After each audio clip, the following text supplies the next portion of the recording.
What's up, everybody? Welcome to the channel. Hopefully welcome back. If you've been watching the videos that I've done on this Evor diesel heater project, you already know what's going on. For anybody who hasn't seen them yet, put a 2 kilowatt in this tiny home. It was too much for that space. It was going into the 80s anytime we were, in the 30 to 40 degree range. So I ended up trenching in 4-inch Schedule 40 PVC pipe. This is the cold return side. This is insulated in R10 underground, and that's the hot side. So we've had some pretty cold temperatures recently, and last night we had a low of 17, and the previous day the high was 30. So, real cold. We were at 65 in here, I'm sorry, 59 in here, and like 65 in here. So that 2 kilowatt heater was not producing enough heat for, really cold conditions. So we're in really cold conditions now. So I happen to have an 8 kilowatt on hand. You'll see this is quite a bit bigger than the 2 kilowatt just by size. I would like to step up to a 5, but I don't have one on hand, but I do have one of these. Another thing I'm going to do is I'm going to 2 tanks now, and what I've got is just a little Y that's going to connect the 2. You'll see that after I do it, and now we'll have a lot more fuel capacity. But here's the difference just in the air supply hoses. That's huge. So I do need to re-drill this hole here for the air inlet, but I think everything else is going to just be about the same except for the fuel pump. So what I'm going to go ahead and do is swap these units out, re-drill this hole, and hook those 2 tanks together, put the new fuel pump in, and let's see what we got after that. Now I've just upgraded to an 8 kilowatt. I found that 2 kilowatt wasn't quite enough with the really low temperatures.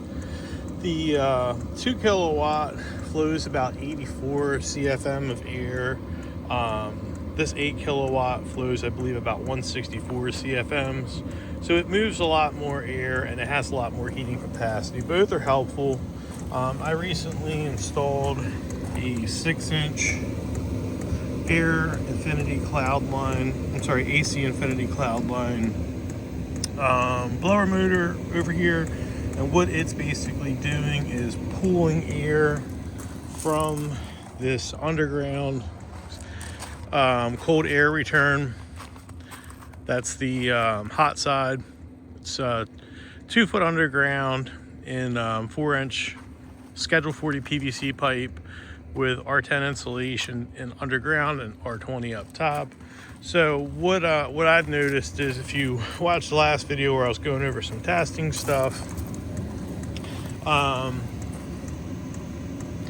basically scavenging air on this side while you have a similar pressure coming in on this side helps to just kind of make things work better. Like when I was putting the fans on really high levels previously, like this side was being pressurized and this side was being vacuumed. So if you opened that door, it would pop open, and then sometimes, like, you had to kind of pull on the door to get this one opened.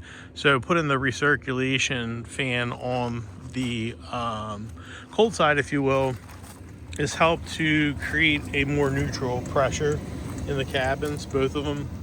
And we're also flowing more air. It's easier on the hot side fan to have this additional fan on the cold side pulling in, and yeah, so this has been working really well. I also added a 2nd tank.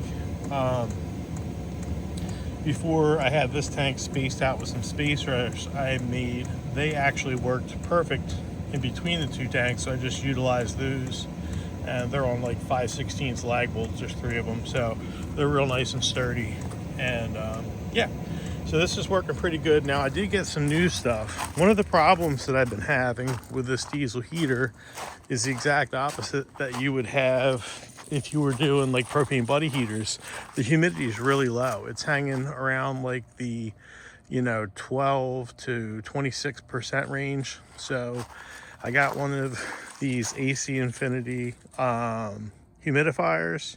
This is a 15-liter humidifier, so I can hook that up to this control panel that you see. I got an 8-inch Cloudline AC Infinity blower motor for this hot side. We tested the 4-inch, we tested the 6-inch, and then we tested the 12-inch. And I came to the determination that the 8-inch was going to be the correct motor. That one is, I believe, good for 810 cubic feet per minute. And the 6 is good for, I think, 410. But at any rate, yeah. And then I got the 8-inch duct to go on the suction side of this hot side blower motor, if you will. So what I want to do is, this is where the blower motor is going to be at. That's where the heat's coming from. I think I can change the pickup point, if you know what I'm saying, on the hot side to try and do what I'm going to refer to as like balancing the temperature between the two. This side seems to be about 10 degrees hotter, and I think it's just where I'm picking the air up. If I can get the air pickup closer to the heater itself, I think I can lower this cabin temperature while increasing this one. So let's go ahead and get into it. It's going to be nice to install this humidifier because it's just been way too dry for me. And oh, the other thing I didn't mention was I got these 2 extension cords, and I'm referring to them as extension cords because we're going from, normally it would be a double male, but I have a female on this end, so I can extend it. If you just had double males, you're not gonna, it's not gonna work. And then I got a reducer from the 8-inch for this blower motor to the 6-inch duct that I have reducing down to the 4. We got a couple of reducers there, but I'm gonna go ahead and put this in here and get it going. It's been working good though. Made it through that ice storm. I believe we had a couple of nights of 8 degrees, but yeah, this thing's working pretty good. I'm happy with it, and just wanted to give you guys an update on this and show you what we got going on. All right, so here we are in the old Harbor Hut. It's kind of a mess in here. There is the heater's output.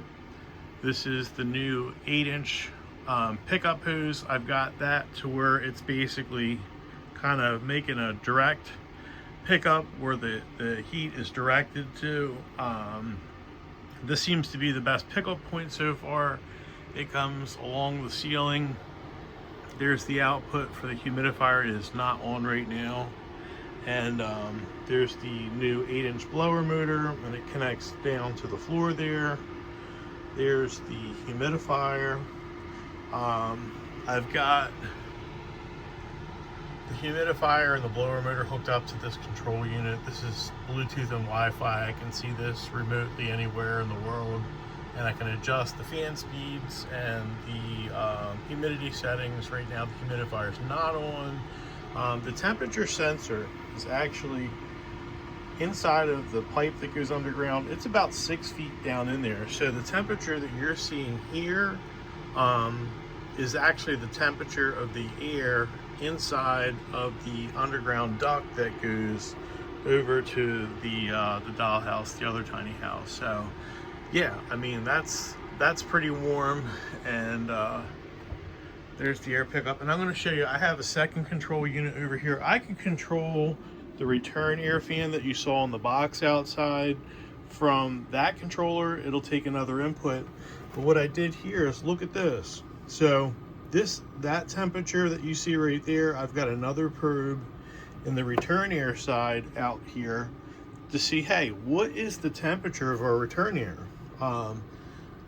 Throughout this project, I've had a number of different comments from people, and you get like, hey, that's cool. And I had one person say something like, this is the stupidest thing that they've ever seen in their life, and they've seen some really stupid stuff, but it's working. So I mean, when you see a return air temperature of 70 degrees, we can just get right down to it and say, hey, even though people were saying that those underground ducts weren't going to work because of every reason imaginable that you can think, it's like 24 degrees out right now, and it was like, I think 11 or 15 last night, but it's been that cold recently. So yeah, they are working, you know, and I don't need to be right, but like most of my ideas are in the realm of something that's going to work, even if we need to do some adaptations. And that's what we did with this. We went from the 2 kilowatt to the 8 kilowatt, and we got a larger air pickup hose that you can see here, and a larger blower motor for over here. But everything seems to be working pretty good. The temperature next door right now is 71.8 degrees. So yeah, I think that this is working pretty good. And let me know what you guys think. If you're still watching this video, drop a comment.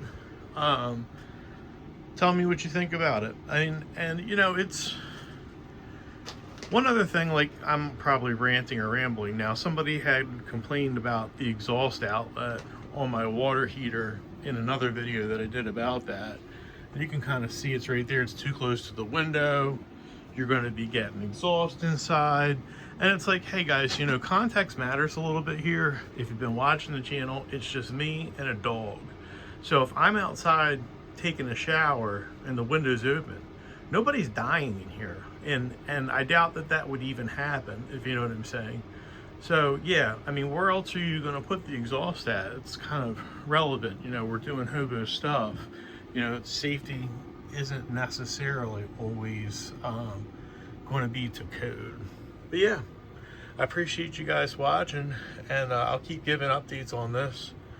I'll see you all on the next one.